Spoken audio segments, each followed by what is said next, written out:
नमस्कार, मैं हूं सुशांत सिन्हा और सबसे पहले खबर उत्तर प्रदेश से, जहां के संभल में एक बार फिर झूठी इज्जत के नाम पर कत्ल का एक सनसनीखेज मामला सामने आया है। मामला संभल के महमूद खान सराय का है, जहां दो भाइयों ने अपनी मर्जी से शादी करने के लिए बहन की गोली मारकर हत्या कर दी। दरअसल रूबी और ताहिर 1 साल पहले परिवार की मर्जी के खिलाफ शादी कर लेते हैं। लड़की के परिवार वाले इस बात से नाराज हो जाते हैं। कल बदला लेने के लिए रूबी के भाई ने रूबी और ताहिर को किसी बहाने से मिलने के लिए बुलाया और उन पर ताबड़तोड़ गोलियां चला दी। इस घटना में ताहिर ने तो किसी तरह भागकर अपनी जान बचा ली, लेकिन रूबी की मौत हो गई है। कमाल खान हमारे सहयोगी ज्यादा जानकारी के साथ फोन लाइन पर जुड़ रहे हैं। कमाल, एक तो पूरी खबर के बारे में आप जानकारी दें और ये बताएं कि जो दो भाई फरार बताए जा रहे हैं उनके बारे में भी पुलिस को कोई जानकारी मिल पाई है क्या?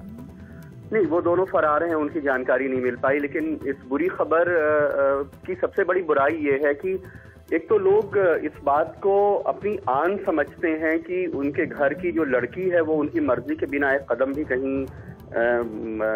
कदम भी ना उठाए, और इसलिए वो अपनी मर्जी से शादी नहीं कर सकती, किसी से मोहब्बत नहीं कर सकती, किसी से दोस्ती नहीं कर सकती। ये जो एक झूठी मर्दाना सोच है उसका ये नतीजा है। और दूसरी दुख की बात यह है कि जब उसके भाइयों ने गोली चलाई वहां पे, तो तमाम वहां पे महल्ले का इलाका था, तमाम लोग थे वहां पे मौजूद, लेकिन किसी ने उनको बचाने की कोशिश नहीं की।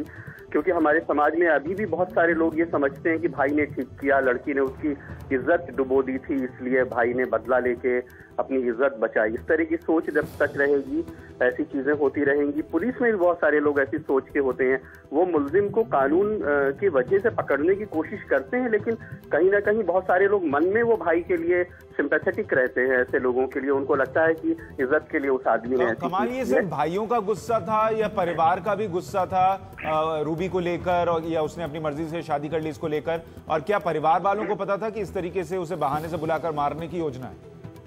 नहीं, शायद उनको पता नहीं था, लेकिन लड़की ने शादी तो मार्च में की थी। इस बीच वो लोग घर वालों से बाहर रह रहे थे, संभल में ही कहीं पे। और कुछ दिन पहले 10-15 रोज पहले लड़की अपनी माँ से मिलने के लिए आई थी, उसे माँ की याद आ रही थी।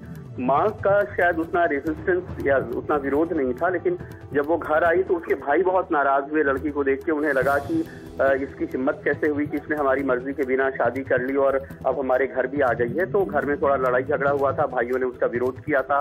फिर भाइयों ने ऐसा अभी तक, अब भाई पकड़े जाएंगे और पुलिस उनसे इंटरोगेशन करेगी तब ज्यादा जानकारी आ पाएगी। लेकिन जो लोग बता रहे हैं वो कह रहे हैं कि शायद भाइयों ने ऐसी साजिश की कि इसको सबक सिखाना है, इसकी हिम्मत कैसे हुई कि पहले इसने हमारी मर्जी के बिना शादी की और उसके बाद शादी के बाद उसकी इतनी हिम्मत है कि वो हमारे घर आ रही है। तो ये जो उनकी झूठी आन और शान थी, तो उसके नतीजे में उन्होंने ये साजिश की और गोली चला दी। लड़के को गोली नहीं लग पाई और वो रिक्शे से कूद के भाग गया और लड़की की गोली लगने से मौत हो गई। और जैसा आप बता रहे हैं कि जो दो भाई थे रूबी के, उनकी अभी तलाश की जा रही है, पुलिस उनकी तलाश कर रही है। बहुत शुक्रिया कमाल, तमाम जानकारियों के लिए आपका। Do you have the NDTV Profit app? All the markets, all the news and your own homemade, ready-made portfolio available there for you. We will right now answer what you should sell, what you should buy when markets are down. Download at ndtvprofit.com/apps. Get the best app from the channel you trust.